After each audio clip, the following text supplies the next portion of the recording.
Good morning, everyone.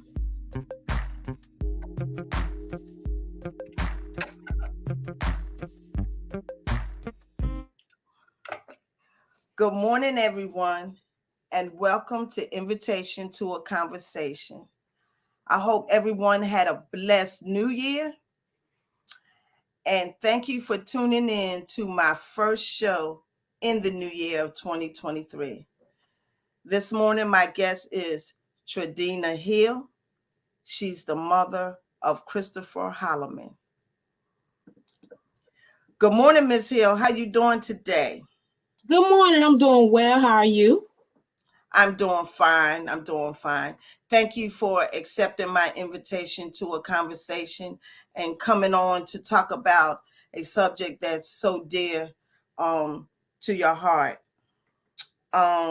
First of all, let's get some background on who you are as Christopher Holloman's mother. Okay. Are you a native of Brunswick, Georgia? Yes.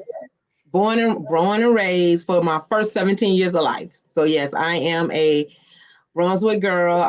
I actually lived most of my life in the little part of Brunswick known as Sterling.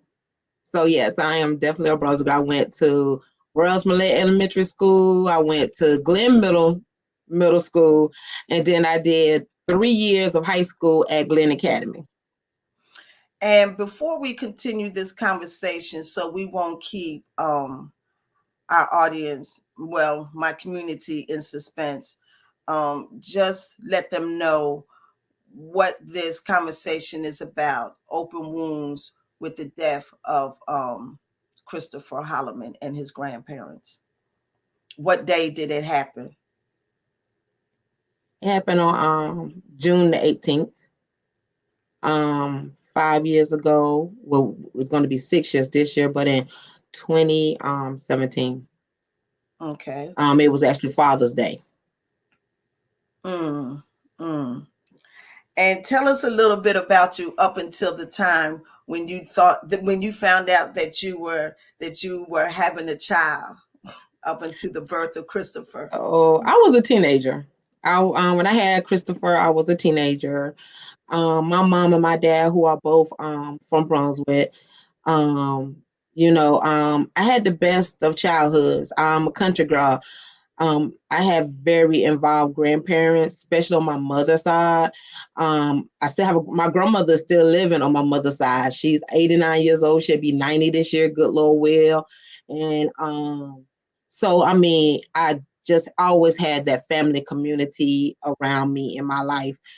Growing up with my mom, with my grandparents out there in Sterling, I was a tomboy. I very much was a tomboy. I still have some tomboy tendencies now, but I was proud to be a tomboy. I love, playing out there in the dirt and riding bikes and playing every type of sport imaginable, and just being out in the community where you was able to be outside at night because it was virtually it was safe, Right. and the cookouts, and then just the fellowship of the community.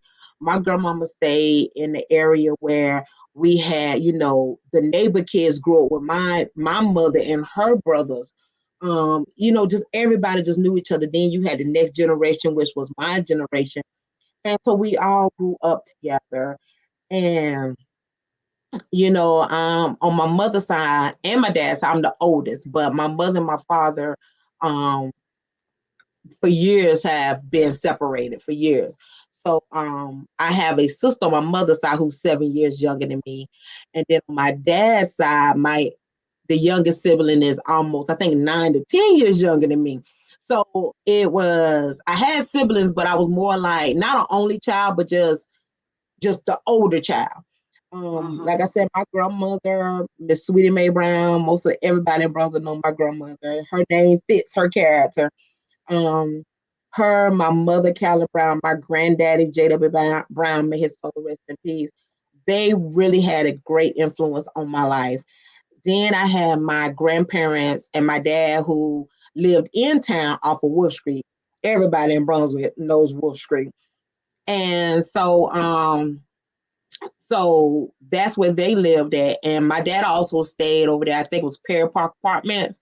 So I did a lot of hanging out at Perry Park Apartments, going to the playground there, playing basketball. So and I have more family on my dad's side that lives in Brunswick than in my mother's side. So I had my cousins on my dad's side that I grew up with and that I hung out with, went to school with. So it was all great. The interesting thing about my Sterling community, they all went to school. They went to Jane, I think it was Jane Macon. What was it called? Jane? Jay Macon. Yeah, Mm-hmm. Jane Macon Middle School, or Macon they went to Middle Brunswick. School. Yeah, or they went to Brunswick High Middle School. So we did different schools, but every summer I would be out there.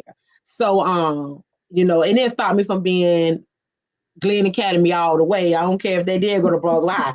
And my mom graduated from Brunswick High. Don't care. I'm Glenn Academy Right. all the way. So How so old were that you? How old were you when you found out you were pregnant with Christopher? so I was 15 years old. I was 15 years old when I found out I was pregnant with Christopher, and I just really thought my world was over because that's when all the statistics went to talking. People were saying, "Oh well, she's gonna probably have to out because she having this child. She's not gonna be able to graduate." And I'm a Taurus, so I'm pretty stubborn. And I didn't like that. I was like, okay, yeah, I made a mistake. I'm having a child as a teenager, but why should I stop going to school? Like, why should I not graduate? If anything, that's my motivation to continue to go to school, to graduate, because my child gonna need some type of foundation. Luckily, and I was very blessed. Let me say blessed, not luckily. I was blessed to have a community. My mother was a teenager when she had me. My dad was a teenager when I was born. I had my grandparents on Wolf Street. Then, lo and behold, Christopher father, CJ, know him most of my life. They lived on the other side of Wolf Street. Not other side, but on the other end of Wolf Street. You had like that one end that was north of the store that was right on the corner. I think Southland. it's called Southland. They Southland. stayed on that part that was like the front facing part. And Mm-hmm. the Hollimans, they stayed right there behind the store. But I've known CJ because CJ and my older cousin Robert, who is no longer with us, they were friends and they went to school together. And also, I didn't know until I got older that I had another connection with the Hollimans through my uncle Glenn and his wife, my auntie Mary, because Miss Holliman and my aunt Mary all lived on St. Simon Island together. And they all went to school together. So I had like a double portion of connection with the Hollimans. It was through my kinship of the Youngs on Wolf Street and through my kinship of my uncle. So on Lily, and I find it amazing, like on both sides of my family, the maternal and the paternal, I had a connection to the Hollimans before Christopher was born. Christopher just brought it closer together, made it more of us becoming a family. Mm-hmm. So, and then the other thing I thought was very interesting, Mrs. Holliman and my father's birthdays are both in November. Mr. Holliman and my mother's birthdays are both in February. CJ and our birthdays are both in May. So Chris as young folks, we think that that's a connection because of all those time frames that we are in together. Yeah, but it was amazing. Like, I didn't learn all of this until like later on in life, like after Chris was born. But it was just amazing to me when I was like, hold up. It was like, oh my gosh, like some type of way y'all was gonna be in my life. So, but it was through my angel on earth, Christopher. And but like I said, I had great support. Great support. What kind of baby was Christopher? From a baby, oh my gosh, the best, teenager to a young man. Man, when I tell you, an angel. Like, if you speak to anybody, I'm not saying this because I'm his mother. I'm saying this because this is who he was. God blessed me with a angel walking on earth. He was the best baby for a young mother who didn't know nothing. And like I said, once again, thank God for my village. Thank God for the Hollimans, my mom, my dad, aunties, cousins. They were the best. When I found out that I was having Christopher, I was scared. But my great grandmother at that time, Queenie Mae, which was my mother's grandmother, she was living. And I'll never forget when she told me, baby, you hold your head up high. Hold your head up high. You made a mistake, but that baby would never be a mistake. And she was right. So when Christopher was born, at the time he was born, being a young mother, I didn't know about certain developmental milestones. But as a baby, he was perfect. He was born April the 19th, 1993 at Glenn Memorial Hospital right there in Brunswick, Georgia. So Christopher, born and bred Brunswick. Mr. and Mrs. Holloman was right there at the time of his birth. Matter of fact, Miss Holloman and my father stayed in the room with me. My mother, she was like, it's hard for me to see my daughter go through pain. But she was right outside the door. CJ was right outside the door. But Miss Holloman and my father both held my hand as I gave birth to their first grandchild, which was Christopher. And he came in here and it was instant love. Instant love. And then when CJ came in and held them, I saw the instant love he got. I saw the instant love on Miss Holloman. When Mr. Holloman was able to come in there and see his grand, you could just see just the love already growing in that moment. He was a great baby. How was he as a child? What oh was my he? gosh. So as a child, he was not the typical child, which I did not know at that time, but Christopher instantly fell in love with music. And then we had this, I'll never forget, we had, it was when Raheem Shadi's song came out, All I Ask of You, and it was my favorite song, and I played it all the time. Before Chris could form words, he actually started humming first. And me and my mother, we was in her car, that Nissan Stanza, and the song was on the radio. And I was like, Mom, you hear that? And I cut it down.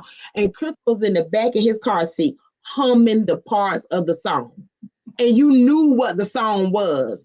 And I knew at that moment, I said, it's something about him that's going to be great. And I was so impressed. But then before Chris turned 1, my mother had the opportunity to move to Macon. She gave me the choice. Did I want to finish out my school year in Brunswick? I could stay with my grandparents, or I can move to Macon. It always just been my mother, me, and my sister. So even though it hurt my heart to give up friends and all of that, I said, no, I'm coming with you, Mom. And it was my senior year. And, and I was like, well, I could come home and visit, it'll be fine. So, and I know it was like hard for the Holloman because that was their grandbaby. They was used to being able to see him every weekend, every week. But I mean, this was an opportunity for my mother, and I realized that it was also a great opportunity for me as well, too. So we moved up to Macon, found a great pediatrician, Dr. Dr. Lewis Peterson. He was the first one to say he should be talking. He was doing Chris when he was talking, it was like he was singing. So it was Dr. Lewis that brought it to my attention that Christopher should be forming words and not singing the words. So, and then thank God for Miss Holloman, who was was in the education field, and she worked with children with exceptional needs. So she was also able to pick up on some things that Christopher should be doing that he would like. He walked on time. His developmental growth physically was meeting all the milestones. It was the cognitive growth that he was lacking behind. So Dr. Peterson referred me to Easter Seals in Macon. And I communicated everything with the Hollomans, my mother and I did, because, I was still kind of young. I was still in high school. Chris was at that time. Well, no, it was right after I got out of high school. Christopher was 3. Well, no, 2. He was 2, getting ready to be 3. Okay. And so I was just 18. I was just 18. And so we took him to Easter Seal. He started going through the test. And I think at that time when autism was was coming out, it was a new diagnosis, a new intellectual disability. So it was still a lot of research and studying going on when we found out that Chris, at the age of 3, had the characteristics of autism. The great thing I love about my pediatrician, he was the one that said to me, because I mean, I took everything that they gave me to him, to Mrs. Holloman, and he was the one who was like, do not allow them to put him on medication. Do not allow them to put him in a certain criteria. And thank God for him because he was like, you know, he has a trait of autism, but it's the kind that with studying and being on top of it, it could be manageable. And so what we all did, now that I look back, each one of us actually became a part of Chris' world, how he saw the world, now versus how I want. And it was kind of hard in the beginning because, you know, I'm thinking he should do this, and that. However, Chris socially was not on the level as other people. And so that made him different. But he never not had a good spirit about everything. Right. What kind of teenager was he? He was not the typicals. Now, certain things he was. Now, so he did go through that little 13-year-old, I'm smelling myself phase, where his daddy had to put him in his place. I had to put him in his place. My mom. So he did go through that where he just thought he could tell me when he was going to do his chores or not. Like, bro, no, you a child. But, and then, you know, he had his 2 younger children. I had 2 more children, his younger sisters. And it was amazing. Like, they were younger than him, but it's like everybody that met Chris, he was very involved in our church here. You know, when he went home to go see the Hollamans, he was very involved in Zion Baptist there. So, I mean, for Chris, his relationship with God at a young age was very, very important. I never forget, I was one of the parents that used to do book bag checks, random, you know, and he kept the journal because that was one of the things that was recommended for him. Like when he felt himself getting frustrated, write down his feelings till he could get it to an understanding and then come talk to someone. And so I never forget, I realized at that moment when I did my book bag check that Christopher had got the best parts of me and CJ. And he wrote in there, he wrote a covenant to Jesus. He was probably 14. And his covenant to Jesus was, I will remain a virgin until you send me my wife. I never forget where he said, I will be a good man. I will learn to be a good man. I will be a good Christian. I will be everything good that you want me to be. He wrote that to Jesus. And then in there, he also wrote a prayer for me. He wrote a prayer for his dad, his sisters, everybody that was important in his life. In that letter to Jesus, he also prayed for us. I knew at that moment, I didn't have a typical teenager mentally. Like his level of understanding of the importance of relationship with God was even better than my understanding. I was still out here in the world and doing all kind of foolishness and stuff, but my son really became grounded in his faith as a teenager. And I really lived up to him for that. What was he doing? How old was he and where was his life at prior to him getting murdered? So like I said, the Hollamans and myself, we had a great relationship. So for the first 6 years of his life, he lived with me and my mother here in Macon, and his siblings. At 6 years old, you know, me and CJ, we discussed it and we felt, okay, he need that male influence more at 6. So from the age of 6 to probably about 11, because it was just too hard not having my son with me every day. He stayed with the Hollamans in Brunswick. And he did elementary school there. At 11, he came back to Macon and he lived with myself and my mother.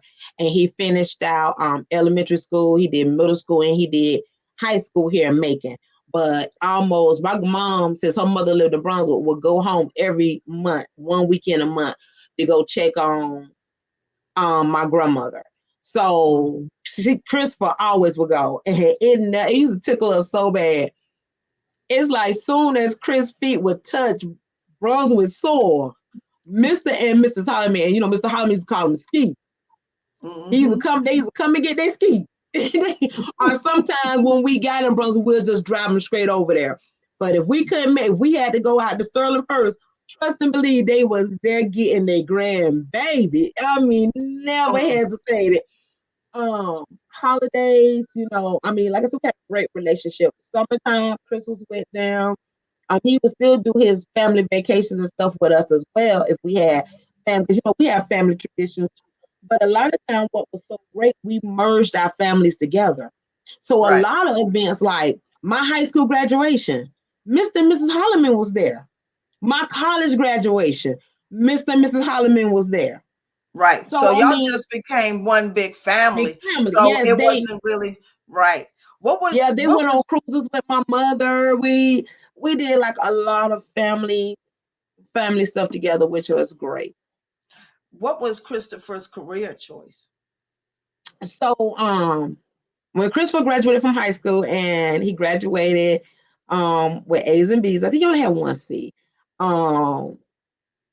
He graduated with honors because he went to senior night. He had got, he had honors and stuff like that. So Christopher set goals for himself. He knew his limitations. So he wanted to go to college and go to culinary school. So he went to college. He graduated from Coastal Pines in Brunswick. He worked at Winn-Dixie. And Miss Holloman, he worked there like as soon as he graduated from high school. He started working there because when he graduated from high school, he asked could he go move back to Brunswick. Because even Chris understood, like that's one thing we never shied away from talking about autism. Christopher was at every meeting. He understood his own limitation. Right. So Christopher felt that Macon at that time was too fast for him. So he wanted to go back to Brunswick where he felt for the level he was on would work great with his autism. And it did, because the great thing about Mr. and Mrs. Holloman, they gave him the independence as a young man. Everybody knew Christopher on his bike in Brunswick. Christopher would ride that bike everywhere. I mean, they wouldn't let him ride all the way to work on that bike, but everywhere around Brunswick on Wood Street, Christopher was on that bike. And so he went to college at Coastal Pines. He worked at Winn-Dixie, built up. I didn't know Christopher had so many connections till we lost my son. He had his own community. Christopher was a part of a jazz band. That's how I met Cedric Frazier, and I know her last name is Brown. Then they call her Chip. That I met them through Chris. Chris was a part of their jazz band. Chris will play the drums. Chris played the drums for the church.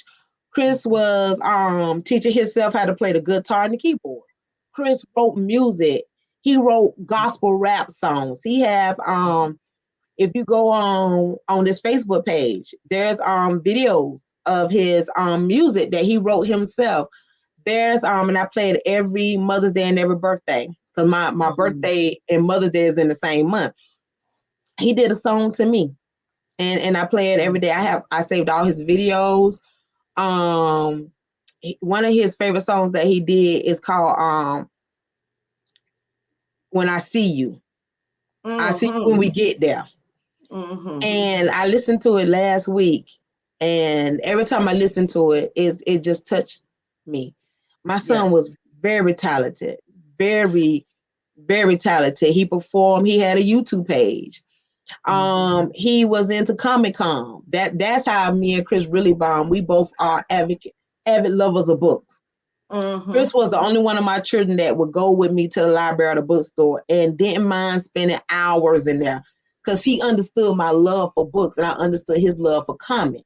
So we can spend hours in places like that. My daughters, them are shopaholics.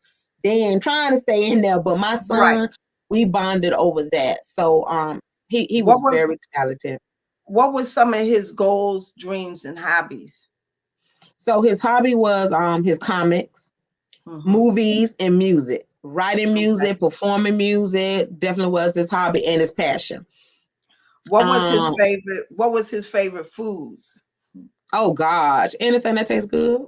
But he was like me, a meat eater. Like we love Okay. meat. Chris love meat too, especially burgers. I'm more of a steak eater, but we both love meat. So he took a lot of his eating habits from me. Like he loved meat. Can you remember the last communications and interaction you had with Christopher before Like that yesterday. fatal day? Like yesterday, um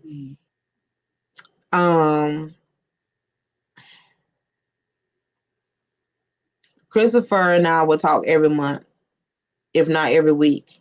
He always would call and say, "Hey mom, this is Chris, your only son." And and I wasn't able to make a home for him while I was moving into at that time I was living in Lawrenceville. I was moving into a new place.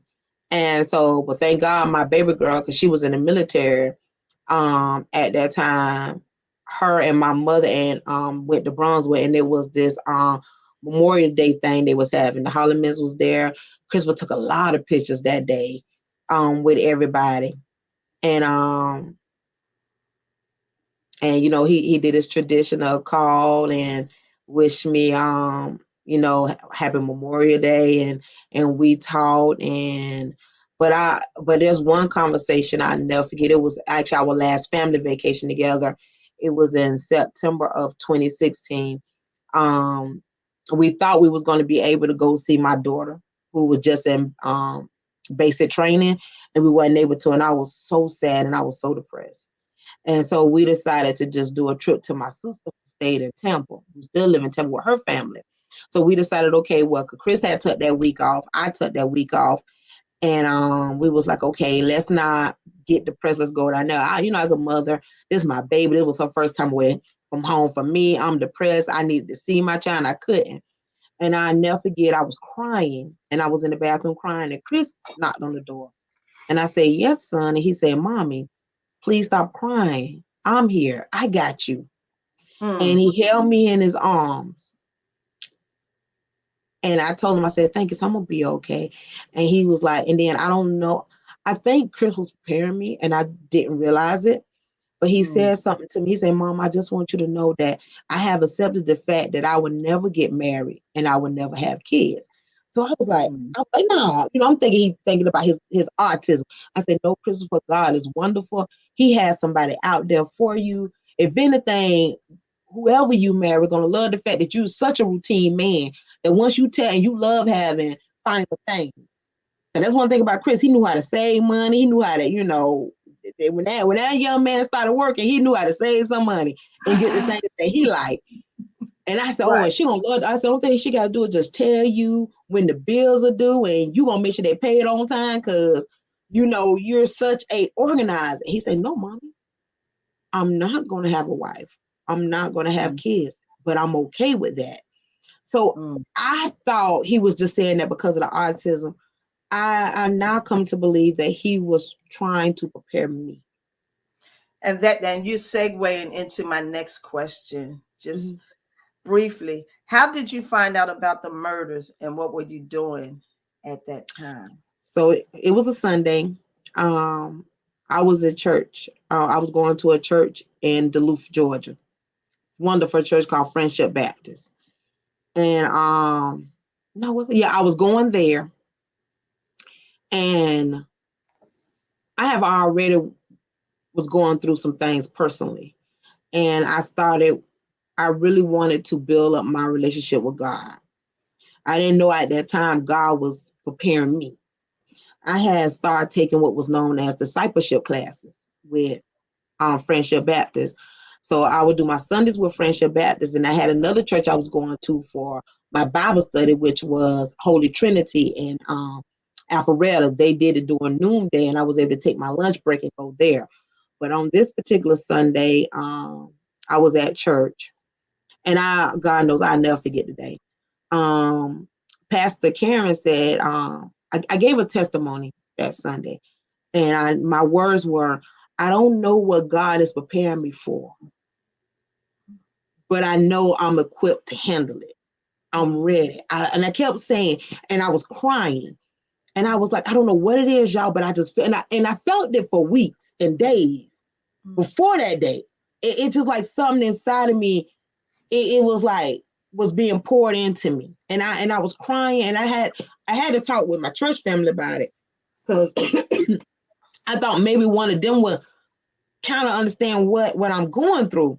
And I just kept saying, I don't know what it is, but he preparing me for something. He preparing me for something. And I thought, because at that time I was married, so, and we had already decided we was no longer going to be married. So I thought it was preparing me for being a divorcee, and that's what I thought, getting ready to, be on my own in a new city, because I had already decided I'm not moving back to Macon. I'm going to stay up this way. I'm going to make a life for myself here. So, and then also at that time, I wasn't really happy on my job. So I just thought it was all of those things. So when I got out of church, went to a home that I was no longer feeling the love in, but we was getting along. My baby girl was there, and she was in her room.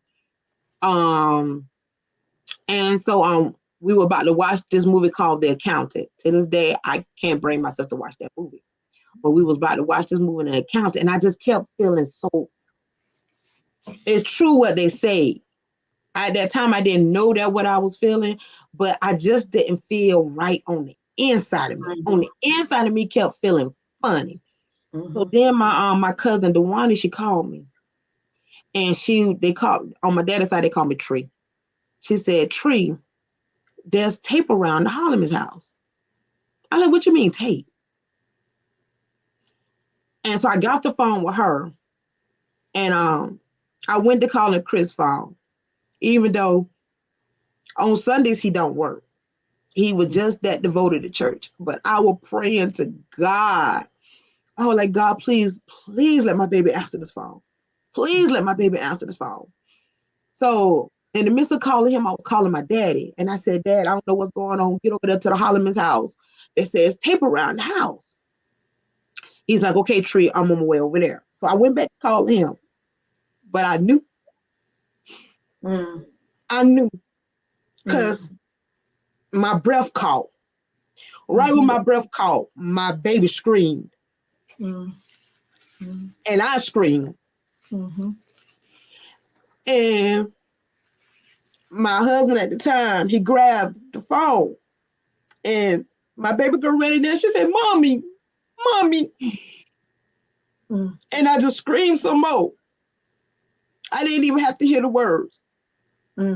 I knew. And so I immediately called my best friend, Keisha. I called all my best friends that lived in Macon. And I said, somebody get to my mama. I ain't even talked to my mama yet, but I knew she knew. So I said, somebody please get to my mama. Be with my mama. From Lawrenceville to Macon is an 1.5-hour drive. But I knew I had to go get my mama and go be with my oldest daughter.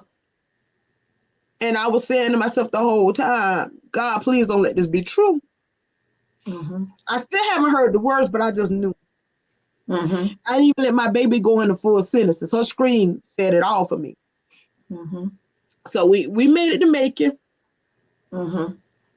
And immediately when I saw my mama, they said I screamed. And I fell into my mommy's arms. And my mom was like, baby, we're going to be all right. We're going to be all right. And I said, Mama, but I can't. I couldn't breathe. So they had to calm me down. And my best friend, Keisha, and my daughters and my mother, we piled up in the car. From Macon to Brunswick is a 3.5-hour drive. So we drove. I actually had to drive. And the whole time I was driving and praying, but I knew. And then we kept getting phone calls. The FBI agent, they asked us, I understood that somebody had already reached CJ, because CJ was just in Brunswick with Father's Day. He was just in Brunswick heading back to Atlanta. They was able to reach him and have him turn around and come back. And so we get to Brunswick and we head right to the police station. And it was just like almost out of a scene out of First 48. I haven't even been able to watch that no more. I used to watch First 48 all the time. I never thought I'd live to be like an episode of First 48. Yes. And they took me back there to the room.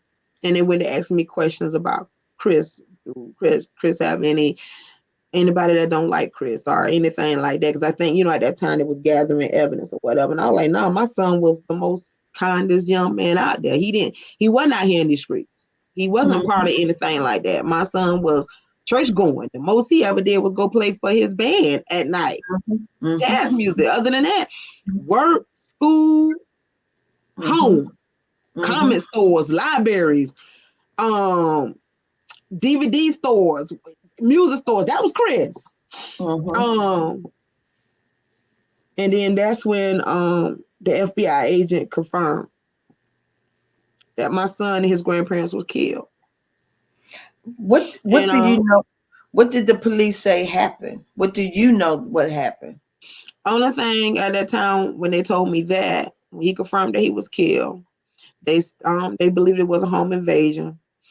The person or persons at that time, they didn't know, that's how they said it, had to come through the air condition in the back.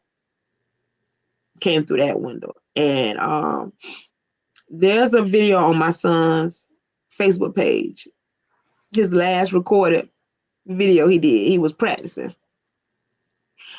And he did a live. So it's believed that when he was dropped off that night from practice, between those hours and the time that the bodies was discovered, because Mr. and Mrs. Holloman and Chris, they never missed Sunday church. If they ever missed it, the church members knew. They let them know. So they knew, the church members knew something was not right for them not to be in church. So from my understanding, a member had went to the house, and when they saw the cars. So when they walked around and saw that the air conditioner was out, they immediately called 911. And that's when the bodies. And knowing my son habit, my son was the first point of contact. And from what they said, my son was shot in the head. So my son saw the gun being pointed to his head. And poor Mr. and Mrs. Holloman, they heard it. They heard their grandson getting killed. Take a few seconds, and you have some tissues, baby. You have a glass of water near you. Take a breather. Take a breather. So and my heart always go out to CJ, because I lost my son, my one and only son, but he lost a mother, a father, and a son in his childhood home. Yes. So so that's what we was told at that time, and it was a bad dream. I was told, because a lot of that moment after that, I just know that when I left from talking with the FBI agent, my cousin Pat, he came up there. My cousin Patrick, my daddy, and my mother, everybody was out there in the waiting area, and we went outside, and I screamed. My cousin DeWanda was there too. I screamed. My cousin DeWanda told me I let out a scream. She ain't never heard a scream like that. I just know I fell to the pavement. We was able to get up. We went out there to Sterling. My best friend was there with me every moment. When I couldn't sleep, when I couldn't eat, I kept the headache. I think my blood pressure stayed up, but I didn't want to go to no. Did they ever find a suspect? Child, no. The case is still open. I can't speak too much about what they have told me not too long ago, but the case is still open. At that time, the DA was Jackie Johnson. So, come to find out it was remember, I think they called themselves, had arrested one young man, and come to find out that young man had nothing to do with it. They had already put charges and everything on this young man. It was under her, they had arrested this young man and had put all the charges up under him, capital murder, federal murder. And he wasn't even the one. Thank God for the new DA for discovering that, because this young man would have spent his life in prison for something he didn't do. So 5 years and some months later, we still don't know what happened to our loved ones. And so much had happened. It's like, you had COVID, and then we had the unfortunate incident with Ahmaud Arbery, Yes. and then you still had COVID. Yes. And then you have now discovering the corruption of the DA office. Yes. And so I do get it. I do understand that there's so much that this new DA team have to clean up Right. of the mess that happened. However, I just don't want myself and my family to be forgotten about. Yes. Like, we would never, I personally would never have closure.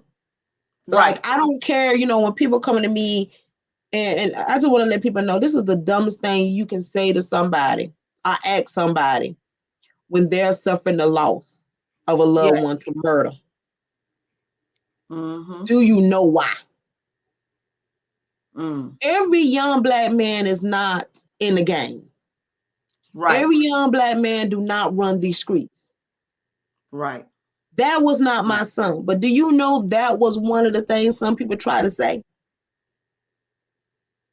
Wow. Do you always have to be in a gang when a young man gets killed is the question. Yes. Do you always And have then, to be in a gang? yeah. Do you always have to be a part of the street? Yeah, and that was like a couple of people. One of the first things they asked me when they heard my story was, "Oh, what did your son do? Was he in the gang?" Please don't, no matter, don't ever ask a grieving mother what did their child do to be killed, or was their part. That is the most insensitive thing to say to a mother, even if that mother child was in the gang. That ain't the life that the mother chose for the child. And even if they were, that's not one of the initial questions. Yeah, you should never do an accusatory question to a grieving mother. That's what accusatory question. And that's the thing that really shook me with people. Or when they will say, "Well, don't you want to know why?" And I used to be like, "Well, what is the why gonna solve for me?" I don't, and Skim and Pamela, but I used to say, I don't give a damn about that person's motive. Because their motive ain't gonna change the reality. They killed my son and his grandparents. Period. Like, I don't care about the motive. So those are just some of the most insensitive things people can say to a grieving family. The most insensitive things. How two questions right now. How have your other children been since this murder? And on your Facebook page, you said that you've been changed. I have been forever changed on your Facebook page. How have you been changed since this incident happened? Well, speaking in regards to my daughters, they miss their brother. My oldest daughter, she's the more sensitive one. My baby girl's sensitive too, but my oldest, she's she always on Facebook. My other daughter's not really on social media. She don't really do social media. My oldest is always acknowledging her brother and how much she miss him. Both of my daughters miss their brother so much. And they have become my rock. We have Chris' death really brought my family even closer together. They uplift me in ways I could not imagine. And they spoke at the funeral. Both of them got up and they spoke about how much they missed their brother, how much they appreciated the Hollimans.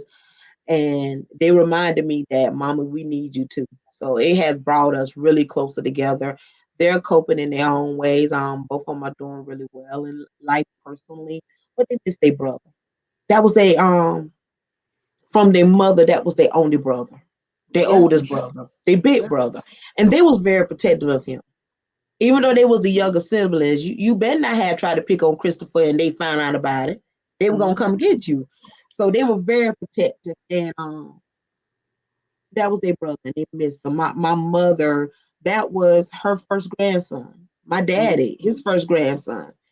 And it's hard for them. My mother, she has her moments where she breaks down and cry. Because her and Chris had a very special relationship. That Chris was more like her child. Right, too. right. Because, Right. I mean, I was a teenager, so my Right. mother helped me raise my son. So, Right. and then she had a great relationship with the Hollimans.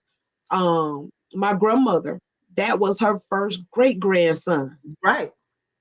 Right. And she What? still lived. And she's still living. So when I tell you it was very impactful on my family, my grandmother had to help me lay to rest her great grandson. My mother had to help me lay to rest her grandson. I had to lay to rest my son. My daughters had to lay to rest their brother. So What justice are you looking for? the right justice. I want the person or the persons to be held accountable. You can't do something like this to a family and think it's okay. Whatever their reason was, it's not fair to the families to have to live with the forever grief. You never stop grieving. You just learn how to manage it better, but you never stop grieving. There's never a month that I don't cry for my son. And it's never a second of any day that I don't miss my son. Every time I look in the mirror, I see my son because he looked so much like me. Mm-hmm. And on He that was, note, yeah. and on that note, I like to share this video of Christopher Holloman and his family.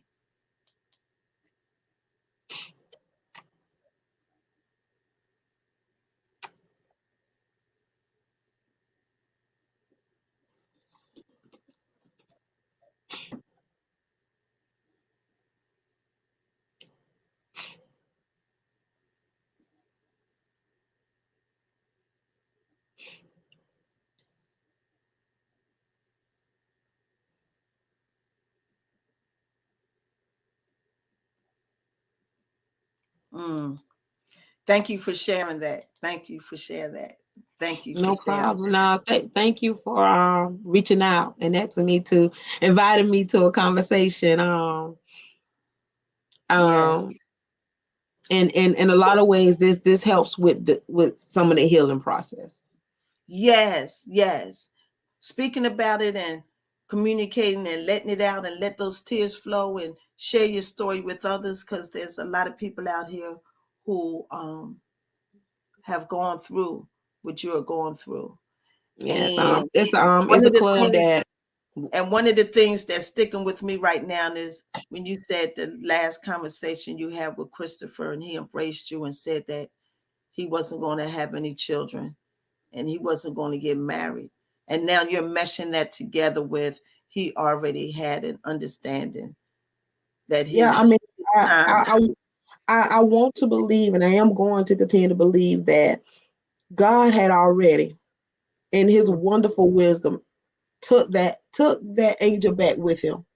Mm, That my son did not suffer. I'm mm, praying that my son didn't suffer. I'm praying that the Hollimans didn't suffer. mm, That he was already, because can't nobody tell me my son is not with God. His mm-hmm. relationship with God was wonderful and it was authentic. So I know where my son is at. Miss Hill, who inspires you? My son, he does. Mm-hmm. He inspires me to want to live a better life because I want to see my son again. He's my inspiration. Chris has always been my number one cheerleader.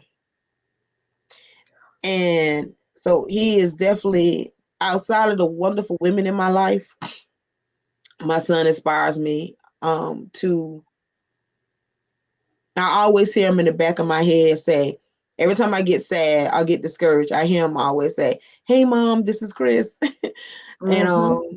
and thank God for technology today. Not only do I have pictures, I have videos. I still have his phone number saved in my phone. Mm-hmm. I still have his voice messages to me. Mm-hmm. That's the thing when people take a life from someone, especially when it's their child, you hold on to every part of them that you can. Mm-hmm. And because you just never, it's like a walking nightmare. Mm, You know the reality that they're not here. mhm. You just don't want to face the reality that they're not here.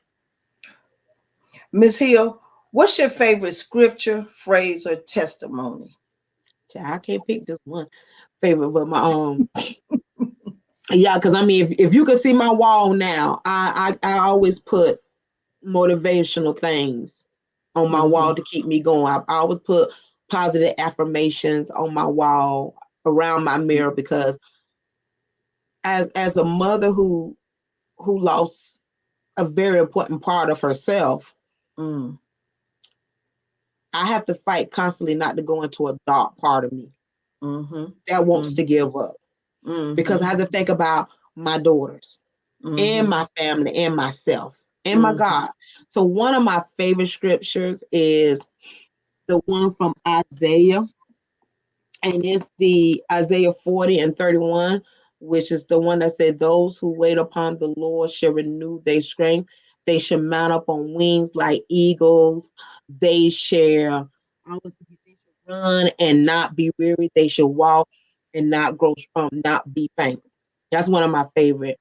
My two favorite words that's always throughout the Bible, I have them tattooed on me, is strength and perseverance. Mm, mm-hmm. And then myself, my daughters, and my dad, we all have tattoos in honor of Chris, um, of his memory.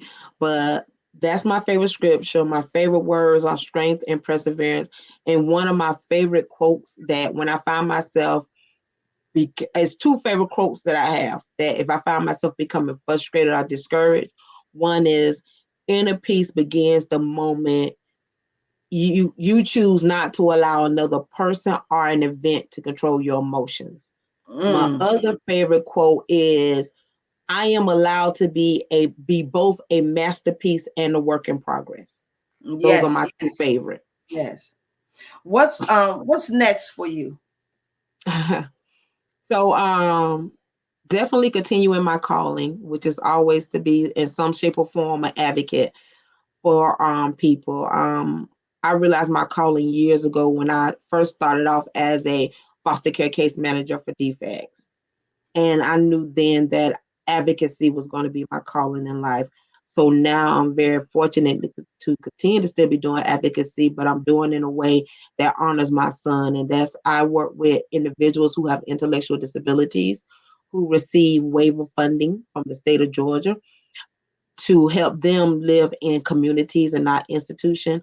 I am the one of the many that goes out and monitor their services, ensuring that there's no neglect, maltreatment, exploitation, Mm, and making sure that they're continuing to receive their fundings as per what the individual service plan does. So and it helps a lot of my individuals and their families when they learn that my son had intellectual disabilities. And so I understand as a parent how you advocate for your kids and want them to have the best. And then I also come from the professionalism side of being able to navigate and learn what is out there for them. So I'm definitely doing that. And I hope that I will forever continue to walk in my calling of advocacy. mm. Um, What I'm currently, wisdom? Okay, go ahead. Go ahead. Excuse and me. then Go I'm ahead. also currently working on my RBT, which is becoming a registered behavior tech. And hopefully I will get my once I get my I have to go through the certification for that. And once I get the certification, get my bachelor's in becoming a behavior analyst. So Mm, everything is centered around my son. So yeah. mm. And my What calling. wis- what wisdom or advice do you would like to share of what you have experienced with the death of Christopher and his parents?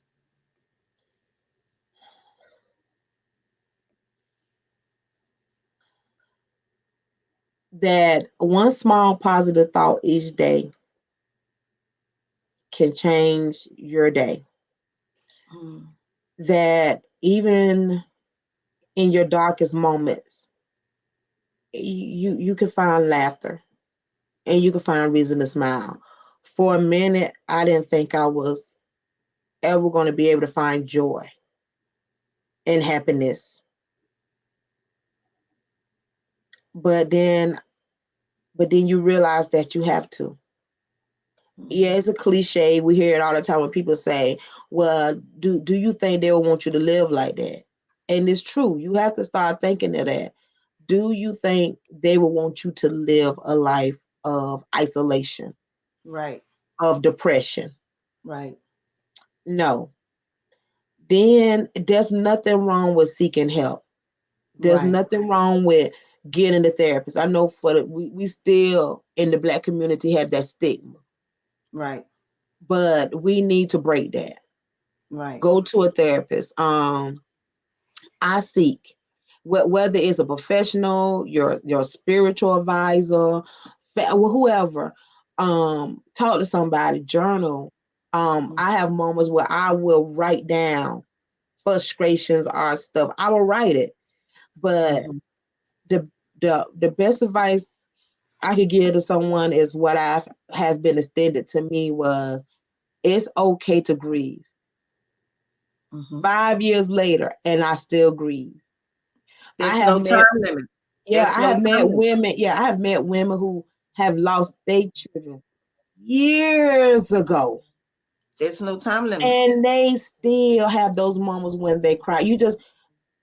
You might do it a little less Mhm. as time goes by, Mhm. but it's still there. And not being afraid to tell people when you might have your dark moments. Like I let people know, especially if they new coming in my life. But I also let the ones know who are not new in my life know. Most of them already know. They already know the month of June is like a dark month for me. Mhm. Because Mhm. that's the month that I lost my son's set. Mhm. My son Mhm. life ended in that month. I Mhm. laid my son to rest along with his grandparents in that month. June is a hard month for me. Mhm. Mhm. April is a hard month for me because that's the month of his Birthday. birth. Mhm. So let people know those moments of when you might struggle. Mhm. Or don't be afraid to cry either. Don't be Don't be afraid of afraid. cry. Don't be afraid to be vulnerable. Yeah, don't Don't be be afraid to be afraid to vulnerable. be That's vulnerable. that's the best advice somebody ever gave me was don't be afraid to be vulnerable. You Yes. have that right. And please, anybody, don't sit here and ever say to somebody, they should be over it. Ooh, yes. No. Because Like, get right. somewhere with that. Like, hey, Mm, when anybody lose somebody significant in their life, whether it's their child or their parent, mm, mm, they will never get over it. You just learn how to manage it as the seconds, the minute, the hours, and that's the thing people don't realize. In the beginning, I was counting the seconds, the minutes, the hours, the days, the months of not having Chris in my life. mm, Now I am better. I've gotten to the point where it's just now the months and the mm. years. We're running. But Mhm. he's gonna always be just 24 for me Yes. because that's the age of his loss. Mm. And so don't shy away from those moments that it might hit you and you have to cry. Let it And flow. don't feel guilty about the moments that you laugh and you smile. Mm-hmm. Because that guilt will beat you down. Because you Mm, thinking, how can I be happy when they're no longer here? And you have to start saying to yourself, how can I not be happy? mm-hmm. Especially when you know where they're at. Mm-hmm. The physical, the human part of me, yeah, I want my son. I cry out to God. I get angry Mm-hmm. with God. I let him know I'm angry with him sometimes. I ask him why did he put me through this? Mm-hmm. Why is my family having to go through this? I have those Mm-hmm. moments when I rage at him, but I also have those moments where he soothed me because he understands that I needed those moments. I Mm-hmm. still sometimes go to my mom and I cry and say, Mm-hmm. Mommy, I miss him. Mm-hmm. My daughters knows those moments. So don't shy away from your grief. Find Yes. you a community that you feel comfortable enough that you could be vulnerable. 5 years ago, I couldn't have talked to you, Pamela. I couldn't. Mm-hmm. Mm-hmm. 4 years ago, I couldn't have talked to you. 3 years Mm-hmm. ago. Mm-hmm. 2. Mm-hmm. This year, I'm able to finally talk.